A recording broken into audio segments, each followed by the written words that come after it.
Dear self, paulit-ulit ka mang pinaluha ng mga taong minahal mo ng lubusan? Okay lang yan.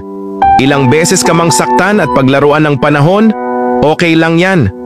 Lokohin ka man ng mga taong sobra mong pinagkatiwalaan, pero palagi mong tandaan na may isang taong yayakap sa'yo at iparamdamdam na mahalaga ka, na kamahal-mahal ka, at higit sa lahat na deserve mo ang protektahan at ingatan. Lagi mong tandaan na sa bawat tao o bagay na mawawala o nawala sa'yo, mayroong isang mananatili diyan na hindi ka bibitawan. Madapa ka man sa takbo ng panahon at masugutan ng paulit-ulit na pagkakataon, okay lang yan. Dahil darating yung oras na may taong dadating sa buhay mo na magbibigay ng pagmamahal na pinagdasal at pinangarap mo. Yung taong hindi mo hinanap pero kusang dumating.